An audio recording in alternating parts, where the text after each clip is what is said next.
नमस्कार। खुद को किंग खान कहने वाला कल लटका हुआ मुंह लेकर आर्थर रोड जेल के दरवाजे पहुंचा तो ये वीडियो बनाने का मन हुआ। आज से ठीक 1 साल पहले की बात है। पिछले साल इसी अक्टूबर के महीने में सुशांत सिंह राजपूत की रहस्यमयी मौत या हत्या, कंगना रनौत के खिलाफ अहंकारी सत्ता का आतताई प्रदर्शन, उसी अहंकारी सत्ता द्वारा अर्नब गोस्वामी के खिलाफ नीचता और नंगई की सारी हदें पार कर जाने की घटनाओं से देश उबल रहा था।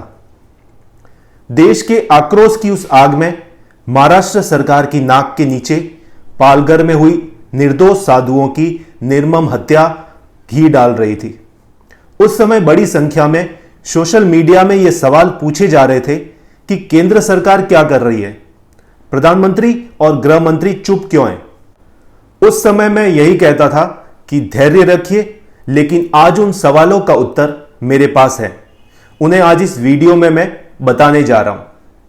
सबसे पहला फैक्ट यह है कि उन चारों प्रकरणों के मुख्य खलनायक थे पुलिस इंस्पेक्टर सचिन वाजे, कमिश्नर परमबीर सिंह, गृह मंत्री अनिल देशमुख। इन तीनों ने ही उन षड्यंत्रों का धरातल पर क्रियान्वयन किया था, जिसके परिणाम स्वरूप देश उबल उठा था। वाजे आज जेल में है। 100% संभावना यही है कि उनकी बाकी जिंदगी भी अब जेल में ही गुजरेगी। परमबीर सिंह जेल जाने से बचने के लिए फरार हो चुके हैं। फिलहाल कहीं छुपे हुए हैं और एक भगोड़े फरार अपराधी की जिंदगी जी रहे हैं। मुंबई पुलिस कमिश्नर जैसे प्रतिष्ठित पद पर रहे व्यक्ति के लिए यह स्थिति चुल्लू भर पानी में डूब मरने से भी बदतर है। अनिल देशमुख भी फरारी की स्थिति में है। उनका और उनके सुपुत्र का जेल जाना भी निश्चित है। उनकी अवैध संपत्तियों को जांच एजेंसियां लगातार जब्त करती जा रही है। बाप बेटे की जिस जोड़ी के इशारों पर ये तीनों कठपुतली की तरह नाच रहे थे, उस जोड़ी के शर्मनाक हस्र की कितनी कसी हुई स्क्रिप्ट लिखी जा रही है, यह सच भी पूरा देश देखेगा। धूमधाम से ढोल नगाड़े के साथ देखेगा। बस थोड़ा धैर्य और रखिए। अब बात सुशांत सिंह राजपूत की। सच यह भी है कि सुशांत की रहस्यमयी मौत हत्या रही हो या आत्महत्या, लेकिन उसका दोषी या अपराधी कोई एक नहीं बल्कि बॉलीवुड का वही गैंग है जिसे एनसीबी पिछले 1 वर्ष से नाच नचा रही है। ऐसे कई मामले देखे गए जहां पुलिस या जांच एजेंसी को यह साफ समझ में आ रहा होता है कि हत्यारा कौन है, लेकिन उन्हें ठोस स्पष्ट सबूत नहीं मिलते। यही कारण है कि सुशांत की रहस्यमयी मौत या हत्या की जांच में सीबीआई अभी तक किसी अंतिम निष्कर्ष पर नहीं पहुंची है। जांच के दौरान मिले बहुत मजबूत सबूतों के साथ बॉलीवुड के नशे के गोरख धंधे की डोर सीबीआई ने ही एनसीबी के हाथ में सौंपी थी। एनसीबी के अधिकारियों की विशेष टीम भी दिल्ली से भेजी गई। उसके बाद से एनसीबी बॉलीवुड की नाक में लगातार दम किए हुए है। बॉलीवुड अपने इतिहास के सबसे बुरे दौर से गुजर रहा है। जिस खान तिकड़ी के पेशाब से बॉलीवुड में चिराग जला करते थे, उस तिकड़ी का खुद को किंग कहने वाला आज किस हाल में है। खुद को सुपरस्टार किंग खान कहने वाला आर्थर रोड जेल में बंद अपने बेटे को बाहर नहीं निकाल पा रहा है, क्योंकि अब देश में वो कांग्रेसी साम्राज्य नहीं है जिसकी युवरानी हकले के साथ पिक्चर देखने जाती थी।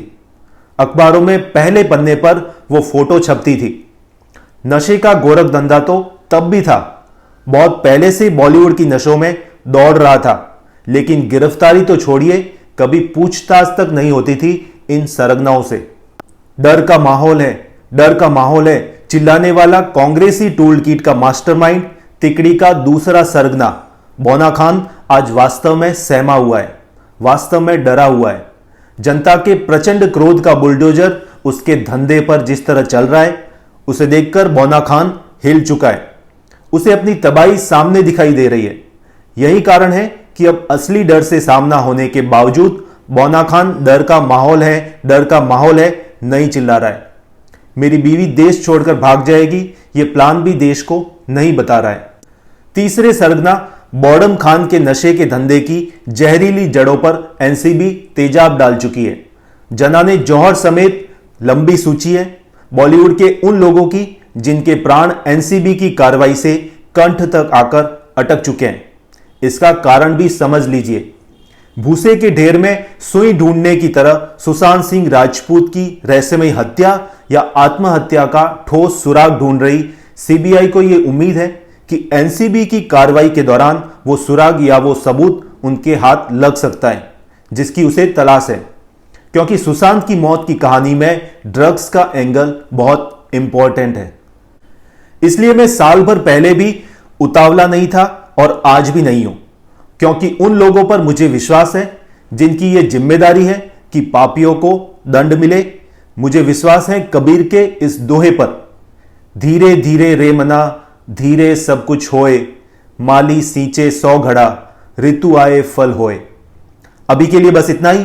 ये वीडियो आपको कैसा लगा नीचे कमेंट करके जरूर बताएं और चैनल को सब्सक्राइब जरूर करें। जय हिंद।